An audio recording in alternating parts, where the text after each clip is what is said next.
जय मसीह की। Praise the Lord. आज के इस बेहतरीन और अच्छे समय में परमेश्वर ने जो हमें मौका दिया है कि हम उसकी स्तुति, उसकी महिमा करने पाएँ। और आज के इस अच्छे दिन में परमेश्वर के कलाम को लेकर मैं फिर एक बार आपके सामने आया हूँ। प्रभु यीशु मसीह के मधुर और जीवित और सामर्थ्य नाम में आपको सलाम। विश्वास करता हूँ परमेश्वर ने आपको पिछले वचनों के द्वारा आशीष दी होगी। और इस वचन से पहले आपने जो सुंदर नगमा सुना है प्रभु यीशु मसीह की तारीफ़ का, उसकी हमद का, और उसके द्वारा प्रभु ने आपको बहुत ही बरकत दी होगी पारिवारिक रूप में। मैं फिर एक बार इससे पहले कि खुदा के कलाम में जाऊं, मैं आपसे रिक्वेस्ट करूंगा, निरंतर प्रार्थना में बने रहिए, वचन पढ़िए, बाइबल पढ़िए और हमेशा उससे जुड़े रहिए। और जब कभी आपके जीवन में कोई प्रॉब्लम आए, परेशानी आए, प्रभु से प्रार्थना कीजिए। वो आपके संग बना रहेगा, आपको ठीक रखेगा और छोटे बड़े सारे कामों में वो आपकी मदद करेगा। एक छोटे सा विषय मैं आपके बीच में आज के इस अच्छे समय में लेकर आया हूँ और विश्वास करता हूँ खुदावंद यीशु मसीह इसके द्वारा आपको आशीषित करेंगे। हर एक चीज़ का एक समय होता है, और जैसे शादी का भी समय होता है, मृत्यु का समय होता है, खुशी का समय होता है, आनंद का समय होता है, और ऐसे हर एक चीज़ों का समय होता है। वैसे ही खुदावंद यीशु मसीह के भी आने का एक समय है। परमेश्वर के वचन बाइबल में लिखा हुआ है कि देख मैं शीघ्र आने वाला हूँ। पर इससे पहले कि प्रभु यीशु मसीह आए, प्रभु यीशु मसीह अपने आश्चर्य कर्मों को हमारे जीवन में दिखाए या हमें वो अपने साथ ले जाए, बहुत कुछ हमारे जहन में, हमारे मनों में चलता है। पर एक छोटे सा विषय है जिसे कई बार हम जल्दबाजी में निगलेक्ट कर जाते हैं, भूल जाते हैं। लेकिन मैं विश्वास करता हूँ इस वचन के द्वारा प्रभु यीशु मसीह आपको आशीषित करेंगे, आपको अपनी बरकतों से भरेंगे। ठीक समय, राइट टाइम। अगर कोई चीज़ किसी के जीवन में सही समय पर मिल जाए तो उसके लिए वो बहुत उपयोगी होती है। और ये समय भी बिल्कुल एक ऐसा समय है जिसके द्वारा परमेश्वर अपनी सामर्थ को हमारे बीच में दिखाना चाहता है, हमें बताना चाहता है कि मेरे वादे झूठे नहीं हैं, देख मैं शीघ्र आने वाला हूँ। जो कुछ मैंने कहा था वो सारी चीज़ें पूरी हो रही हैं। और परमेश्वर के वचन रोमियो की पत्री उसका 5वां अध्याय और उसके 8वें पद में बहुत सुंदर लिखा हुआ है, सुनिएगा जी। रोमियो की पत्री उसका 5वां अध्याय उसका 8वां पद। परंतु परमेश्वर हम पर अपने प्रेम की भलाई इस रीति से प्रकट करता है कि जब हम पापी ही थे तभी मसीह हमारे लिए मरा। हाँ, जैसा आपने सुना, परंतु परमेश्वर हम पर अपने प्रेम की भलाई इस रीति से प्रकट करता है कि जब हम पापी ही थे तभी मसीह हमारे लिए मरा। एक सही वक्त पर छुटकारा, एक सही वक्त पर उद्धार की बात, एक सही वक्त पर जीवन की बात जो मनुष्य के लिए बहुत उपयोगी है। प्रभु यीशु मसीह जो एक परमेश्वर था मनुष्य के रूप में, बिल्कुल ठीक समय पर मसीह हम सब के लिए इस दुनिया में आया।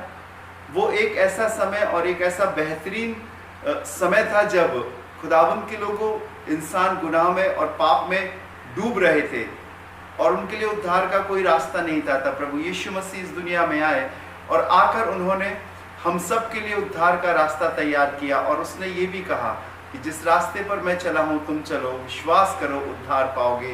परमेश्वर के वचन ठीक समय, कई बार हम उस समय को नहीं पहचान पाते हैं जो परमेश्वर ने हमें दिया है। और ये एक ऐसा समय है कि जब चारों तरफ अचंभित करने वाली घटनाएं हो रही हैं, चारों तरफ कुछ ऐसा हो रहा है जिसके द्वारा इंसान समझ ही नहीं पा रहा है कि ये क्या हो रहा है, कभी सोचा भी नहीं था। जो परमेश्वर के वचन को पढ़ते हैं वो जानते हैं, विश्वास करते हैं कि ये सब कुछ होगा। लेकिन जो परमेश्वर के कलाम को नहीं पढ़ते हैं खुदावंद के लोगों, वो यकीनन बहुत भयभीत और डरे हुए हैं। लेकिन मैं आपको बताना चाहता हूँ, परमेश्वर के लोगों, जब प्रभु यीशु मसीह इस दुनिया में आए तो उन्होंने उन सारी बातों को जो मेरे और आपके लिए ज़रूरी थी उसने मेरे और आपके लिए किया। परमेश्वर नहीं चाहता कि कोई भी नाश हो, एक भी नाश हो, हर एक को वो मन फिराव का अवसर देना चाहता है। रोमियो की पत्री उसका 5वां अध्याय और उसके 6वें पद में ये सुंदर बात लिखी है, सुनिएगा। रोमियो की पत्री 5वां अध्याय 6वां पद, क्योंकि जब हम निर्बल ही थे तो मसीह ठीक समय पर भक्तिहीनों के लिए मरा। जी, यहाँ पर लिखा है क्योंकि जब हम निर्बल ही थे तो मसीह ठीक समय पर भक्तिहीनों के लिए मरा। ठीक समय पर खुदावंद के लोगों, जब किसी को भूख लगी हो और खाना उसके 2 घंटे बाद दिया जाए तो शायद उस खाने की वैल्यू नहीं होगी, लेकिन जिस वक्त उसे भूख लगी हो उसे वो खाना दिया जाए तो उसके लिए वो बहुत ही ताकतवर और बहुत ही उसकी स्ट्रेंथ को बढ़ाने का कारण हो सकता है। लेकिन मैं एक बात बताना चाहता हूँ, शायद मनुष्यों को ये नहीं मालूम कि वो कितने पाप में और पाप की गर्त में फंसते चले जा रहे थे। उनके लिए उद्धार का रास्ता नहीं था। बहुत सारे लोग आए जिन्होंने दावा तो किया कि हम तुम्हारा उद्धार करेंगे, हम तुम्हें मोक्ष देंगे, लेकिन कोई भी ऐसा नहीं रहा जिसने हम मनुष्यों के लिए उद्धार के रास्ते को या उद्धार के द्वार को या स्वर्ग के द्वार को खोल सकता। लेकिन प्रभु यीशु मसीह बिल्कुल ठीक समय पर, जब मनुष्य और दुनिया गुनाह में डूबी हुई थी, वो परमेश्वर मनुष्य के रूप में मेरे और आपके बीच में आया और उसने मेरे और आपके लिए अपने आप को दे दिया। उसने एक मनुष्य जीवन व्यतीत किया और उसके साथ साथ उसने वो सारे काम कर कर दिखाए जो एक मनुष्य करता है। पाप से वो दूर रहा, पाप से उसकी कोई पहचान ना थी। परमेश्वर के वचन में लिखा है वो गाली सुनकर गाली नहीं देता था और धमकी सुनकर किसी को धमकाता नहीं था। बिल्कुल ठीक समय पर उसने मेरे और आपके लिए एक रास्ता तैयार किया है। मुझे बड़ा अच्छा लगता है खुदा के कलाम की वो बातें। भजन संहिता उसका 75 अध्याय उसके दूसरे पद में लिखा है, सुनिएगा। भजन संगीता 75 अध्याय दूसरा पद, जब ठीक समय आएगा तब मैं आप ही ठीक ठीक न्याय करूँगा। जी, लिखा है जब ठीक समय आएगा तब मैं आप ही ठीक ठीक न्याय करूंगा। हर एक चीज का एक ठीक समय है और आज शायद हम पहचान नहीं पा रहे आज ये किस चीज का समय है। हम वैसी ही जिंदगी अपनी जीते जा रहे हैं, जैसा हमें बेहतर लग रहा हम कर रहे हैं। हम अपने मन के अनुसार रूढ़िवादिता, पुरानी बातों को लेकर हम अपने आप को आगे बढ़ाते जा रहे हैं। शायद हमें नहीं मालूम कि अगले पल क्या होने वाला है, अगले पल क्या कौन सी घटना हमारे संग होने वाली है। इस बीच मेरे पास बहुत सारे फोन आए, कोई कोरोना पॉजिटिव है, कोई दूसरी बीमारी से, कोई हार्ट पेशेंट है, तमाम प्रकार की बीमारियों से लोग ग्रसित है और मुझसे निवेदन करते हैं पास्टर जी प्रार्थना कीजिए ताकि हम ठीक हो जाएं, हम इस बीमारी से आज़ाद हो जाएं। मैं उनको काउंसलिंग करता हूं, प्रार्थना करता हूं, सैकड़ों फोन आते हैं, हिम्मत दिलाता हूं, लेकिन साथ में एक बात ये भी बोलता हूं, अब वो ठीक समय आ गया है जब मेरे और आपको अपने पापों से अपने मन को फिराना है। वो ठीक समय आ गया है, हमें अपनी पुरानी जिंदगी को छोड़ना है। अब वो ठीक समय आ गया है जब हमें अपनी लाइफ के विषय में रिवीजन करना है, दोहराना है। कहीं ऐसा तो नहीं हम बहुत तेजी से आगे भाग गए और कुछ चीजें छूट गई, हम कुछ ज्यादा आगे कदम बढ़ गए और जो चीज हमारे लिए उपयोगी थी, जरूरी थी, हमने उसी चीज को छोड़ दिया है। वो ठीक समय आ गया है, एक दिन न्याय का भी ठीक समय आएगा। मुझे बहुत सुंदर लगती है खुदा के कलाम की आयत, सुनिएगा जी। गलतियों की पत्री 5वां अध्याय 6वां पद, हम भले काम करने में हियाव ना छोड़ें, क्योंकि यदि हम ढीले ना हो तो ठीक समय पर कटनी काटेंगे। जी, यहाँ लिखा है हम भले काम करने में हियाव ना छोड़ें, क्योंकि यदि हम ढीले ना हो तो ठीक समय पर कटनी काटेंगे। ठीक है ना। एक किसान जब अपने खेत में अनाज बोता है तो वो बोकर आराम नहीं करता, लेकिन समय दर समय उसकी निराई गुड़ाई, पानी देना, खाद डालना, सब कुछ करता है। पहले दिन बोकर वो काटने नहीं चला जाता है, लेकिन इंतजार करता है एक ठीक समय का। बाइबल में लिखा हुआ है यदि हम ढीले ना हुए, यदि हम सुस्त ना हुए, ढीले ना हुए, तो हम ठीक समय पर कटनी काटेंगे। खुदावंद के लोगों, जब आपने बीज बोया है, जब आपने अपने आप को प्रभु के हाथों में सौंपा है, इंतजार कीजिए उस समय का जब प्रभु यीशु मसीह आएगा और आपको अपने साथ ले जाएगा। चेक करिए अपनी लाइफ को, कहीं ऐसा ना हो कि जब कटनी का वक्त आए तो हम छूट जाए। मुझे बड़ी सुंदर लगती है खुदा के कलाम की आयतें। ये आयतें मैं आपको इसलिए पढ़ा रहा हूं ताकि आप सुने ध्यान से और परमेश्वर के वचन में क्या लिखा उसका मनन करें। जी सुनिएगा। 1 तीमुथियुस 2 अध्याय 6वां पद, जिसने अपने आप को सबके छुटकारे के दाम में दे दिया ताकि उसकी गवाही ठीक समयों पर दी जाए। जी, यहाँ पर लिखा हुआ है ठीक समय पर, लिखा है उसकी गवाही ठीक समय पर दी जाए। अब बिल्कुल ठीक समय आ गया है खुदावंद यीशु मसीह का। अब तक हमने आशीषों की बातें करी, अब तक हमने पाने की बातें करी, लेकिन अब वो ठीक समय आ गया है जब हम यीशु की गवाही, यीशु की बातों को अपने जीवन में अमली जामा पहनाए। हमें गुनाहों से माफ़ी मांगनी पड़ेगी। बिना गुनाहों से माफ़ी मांगे हम कभी भी स्वर्ग के राज में नहीं जा पाएंगे, उस फिरदौस की ज़िंदगी को नहीं जी पाएंगे जो खुदा ने हमारे और आपके लिए तैयार की है। बहुत सुनहरा वक्त है, बहुत अच्छा वक्त है जो खुदा ने मेरे और आपको ज़िंदगी दी है। बहुत कठिन नहीं है, असंभव नहीं है, लेकिन परमेश्वर के वचन के अनुसार मेरे और आपको इस ठीक समय का फ़ायदा उठाना है। हम इंतज़ार कर रहे हैं। हम शायद जवान हैं, शायद अभी हमारी उम्र इतनी नहीं है कि हम अपने पापों से पछताव करें। नहीं, खुदा के लोगों, किसी को अपनी ज़िंदगी के विषय में नहीं मालूम कि कब वो दहलत फरमा जाए, कब इस दुनिया से चली जाए। लेकिन आज मैं आपको बताना चाहता हूँ यही ठीक समय है कि हम अपने पापों को मानें, अपने गुनाहों को छोड़ें और इस समय में जैसा खुदा के कलाम में लिखा हुआ है प्रभु यीशु मसीह को ग्रहण करें।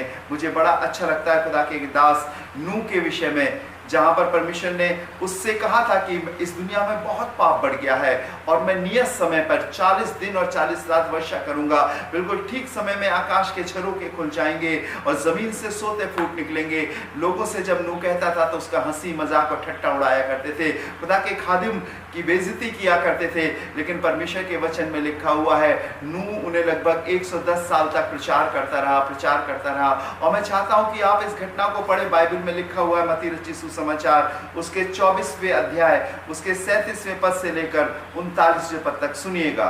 मत्ती रचित सुसमाचार उसका 24वां अध्याय 37वें पद से लेकर 39वें पद तक। जैसे नूह के दिन थे वैसे ही मनुष्य के पुत्र का आना भी होगा, क्योंकि जैसे जल प्रलय से पहले के दिन में जिस दिन कि नूह जहाज पर ना चढ़ा उस दिन तक लोग खाते पीते थे और उनमें शादी ब्याह होती थी, और जब तक जल प्रलय आकर उन सबको बहा ना ले गया तब तक उनको कुछ भी मालूम ना पड़ा। वैसे ही मनुष्य के पुत्र का आना भी होगा। जी, बाइबल में लिखा हुआ है कि जैसे नूह के दिन थे वैसे ही मनुष्य के पुत्र का आना भी होगा। लोगों को नहीं मालूम कि क्या होने वाला है। लोग अपने जीवन को इस कठिन दौर में भी उसी तरीके से चलाने की कोशिश कर रहे हैं। नूह के दिनों में भी ऐसे ही चलते थे। जब नूह प्रचार किया करता था लोग उसे चिढ़ाते थे, बोलते थे बुढ़ा सटिया गया। लोग कहते हैं कि हमने तो बचपन से लेकर जवानी तक सुना, कभी ऐसा नहीं हुआ, यीशु मसीह को आना होता तो आ जाता। बहुत सारे तर्क वितर्क करने वाले लोग सामने खड़े हो जाते हैं।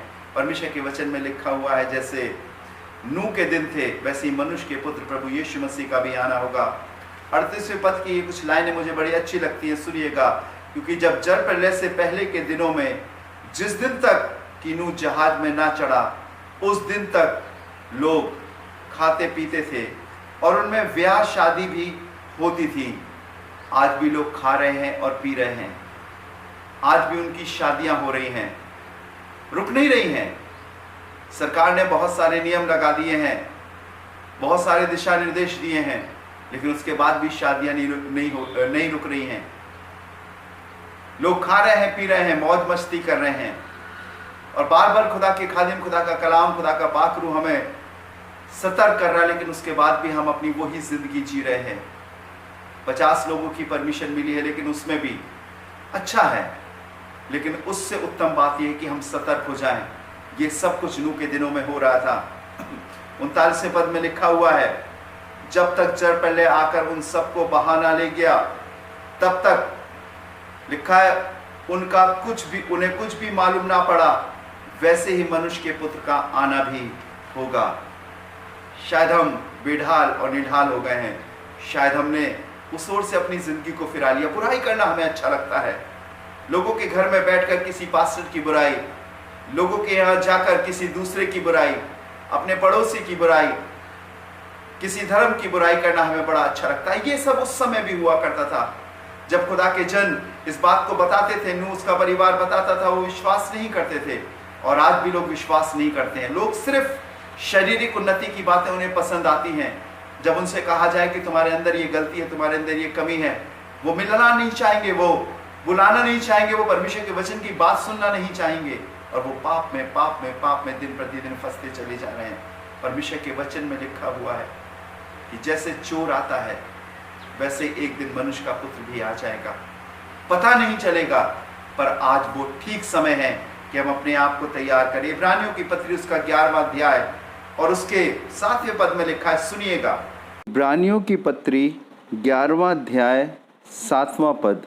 विश्वास ही से नूह ने उन बातों के विषय में जो उस समय दिखाई ना पड़ती थी चेतावनी पाकर भक्ति के साथ अपने घराने के बचाव के लिए जहाज बनाया, और उसके द्वारा उसने संसार को दोषी ठहराया और उस धर्म का वारिस हुआ जो विश्वास से होता है।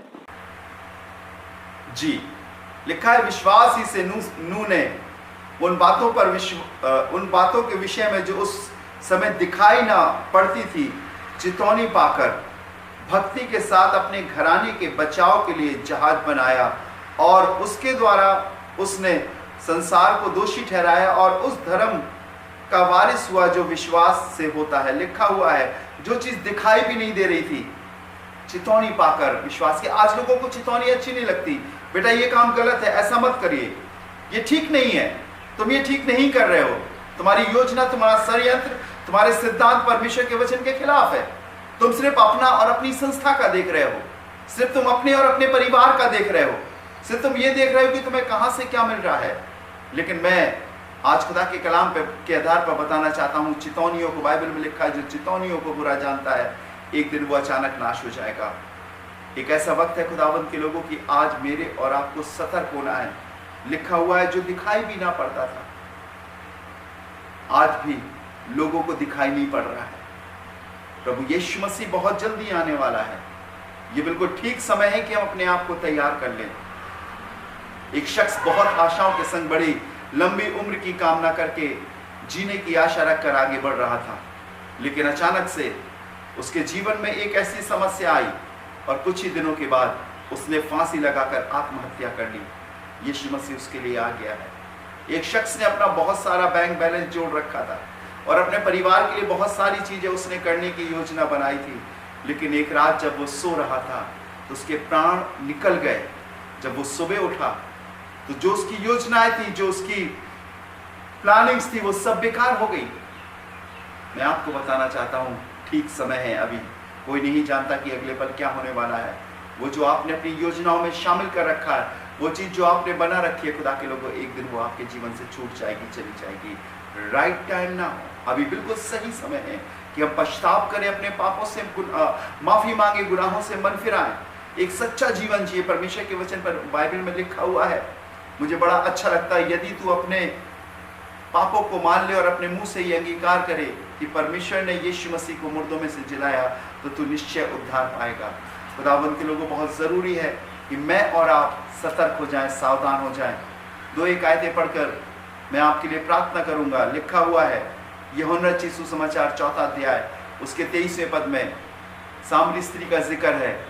ये इंतजार कर रहे थे क्योंकि व्यवस्था में ये नबूवत की गई थी कि एक उद्धार करता आएगा, और बाइबल के अनुसार खुदा के लोगों प्रभु यीशु मसीह नियत समय पर आया। यीशु मसीह से जब वो सामरी स्त्री बातें कर रही थी, यीशु मसीह ने उसे बताया जिसका तुम इंतजार कर रही हो वो मैं हूं।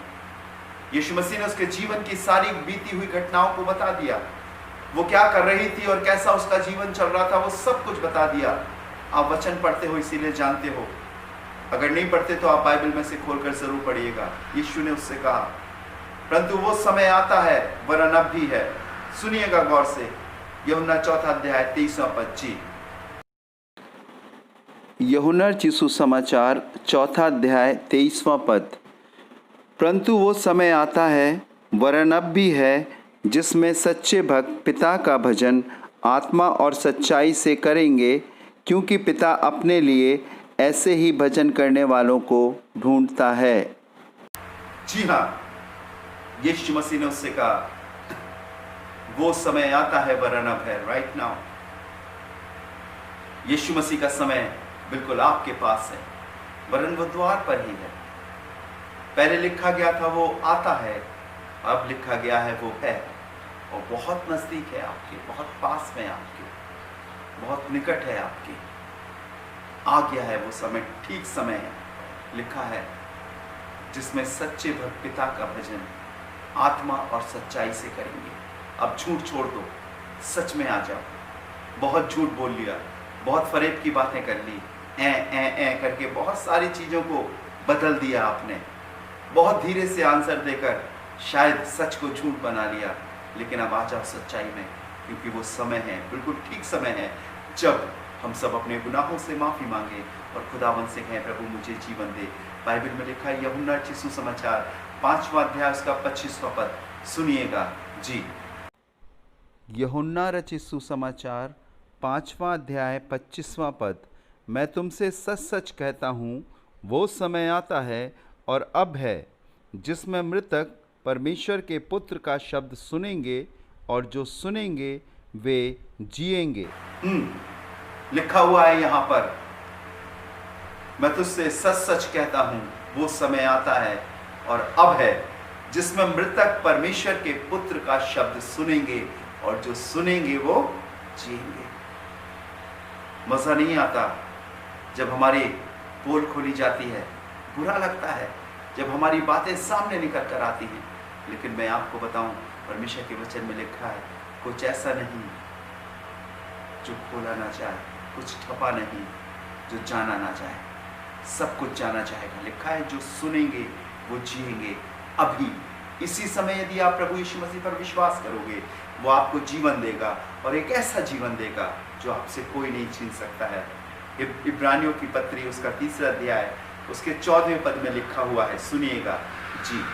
इब्रानियों की पत्री 3रा अध्याय 14वां पद, क्योंकि हम मसीह के भागी हुए हैं यदि हम अपने प्रथम भरोसे पर अंत तक दृढ़ता से स्थिर रहें। जी, क्योंकि हम मसीह के भागी हुए हैं यदि हम अपने प्रथम भरोसे पर अंत तक दृढ़ता से स्थिर रहें।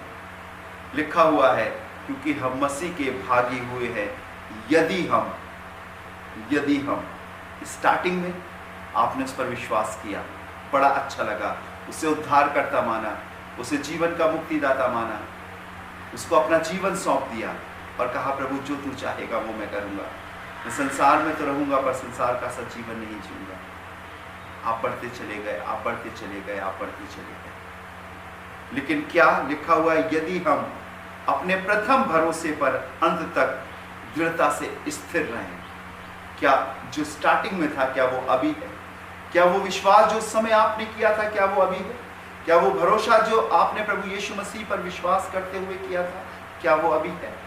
देखें, लिखा हुआ है बाइबल में, यदि हम अपने प्रथम भरोसे पर, हम हर रोज एक नया नया भरोसा बनाते हैं, कभी किसी पर भरोसा, कभी किसी पर भरोसा, कभी अपने पे भरोसा, कभी उस पर भरोसा, लेकिन कभी हमने खुदा के कलाम पर भरोसा नहीं रखा है। मेरे प्रभु के लोगों में आज आपसे यही कहना मांगता हूँ, रिवीजन करिए, थोड़ा ठहर जाइए, थोड़ा रुकिए, थोड़ा सोचिए, जो जीवन आप जी रहे हैं क्या ये नरक ले जा रहा है या स्वर्ग ले जा रहा है? क्या ये सिर्फ जिस्मानी खुशी आपको दे रहा है या रूहानी इत्मीनान आपके दिल में डाल रहा है? क्या आपको उस मुकद्दस खुदावंद पर ईमान है? क्या आप पूरा पुख्ता उस पर तकिया करते हैं या आपने अपनी बुद्धि, अपने दिमाग और अपने एक्सपीरियंस को लगाकर ये सोचा है कि नहीं जो मैं चल रहा हूं ठीक है? नहीं, ये ठीक समय है कि रुक जाए, देखें, पूछें उससे, प्रभु जो जीवन में जी रहा हूं ये ठीक है कि नहीं? मेरा ईमान जो अब से 20 साल पहले, 27 साल पहले, 40 साल पहले या 60 साल पहले था, क्या वही ईमान आज मेरे जीवन में है? क्या आज मेरे जीवन में मेरा खुदावंद पहला स्थान है या मेरी क्वालिफिकेशन, मेरी संस्था, मेरी पत्नी, मेरे रुपया पैसा, मेरा बैंक बैलेंस? उस समय क्या था आपके पास जब आपने उस पर भरोसा रखा था, और आज आपके पास क्या है और आपका भरोसा कैसा है? क्या सामानों पर, चीजों पर, आर्थिक चीजों पर, या खुदावंद यीशु मसीह पर आपका भरोसा है? लिखा हुआ है परमेश्वर के वचन में, फिर दोहराना मांगूंगा, लिखा है क्योंकि हम मसीह के भागी हुए, बहुत अच्छा है हम उसके भागी हुए, जहां वो रहेगा वहां हम भी रहेंगे, वो अपने संग बैठाएगा, अपने संग राज करेगा, बड़ा अच्छा है क्योंकि हम मसीह के भागी हुए। लेकिन आगे लिखा है यदि हम अपने प्रथम भरोसे पर अंत तक दृढ़ता से स्थिर रहे। प्रथम भरोसे पर, उस दिन तो साइकिल भी नहीं थी, उस दिन तो गाड़ी भी नहीं थी, प्रभु यीशु के लिए सब कुछ करने के लिए तैयार थे। लेकिन आज हमारे पास मकान है, गाड़ी है, बंगला है, बैलेंस है, एसी है। क्या आज हमारा वही भरोसा है या सामानों पर अटक गया है? एक छोटी सी बात बोलकर मैं आपके लिए प्रार्थना करूंगा। खुदावंद की आशीषें ये नहीं कि मेरे पास इतनी सारी चीजें आ जाएं, एसी आ जाए, गाड़ी आ जाए, कार आ जाए, बंगला आ जाए, घर आ जाए, ऐशो आराम की सारी सुविधाएं आ जाएं। ये आशीष नहीं है। पर खुदावंद की आशीष ये है, जब वो देगा कोई भी चीज आपको, तो वो आपके इस्तेमाल में होगी, आपके पास होगी, आपके नजदीक होगी, आप उसे यूज कर सकोगे। ऐसा नहीं कि एसी खरीद लिया वो घर में ही लगा है, ऐसा नहीं कि वो कार खरीद ली वो खड़ी है, ऐसा नहीं कि हमने घर तो अच्छा बना लिया है लेकिन वो सुनसान है, उसमें कोई चहल पहल नहीं, उसमें कोई बरकत नहीं, कोई आशीष नहीं। हाँ, हमने शायद ऐसी ही आशीषें पाना चाहिए। ये आशीष परमेश्वर की ओर से नहीं है। जो आज आपके यहाँ सब कुछ है लेकिन उसका आप लुत्फ नहीं उठा पा रहे हैं, वो आपके काम में नहीं आ रही हैं, ये परमेश्वर की ओर से नहीं है, ये शैतान की ओर से।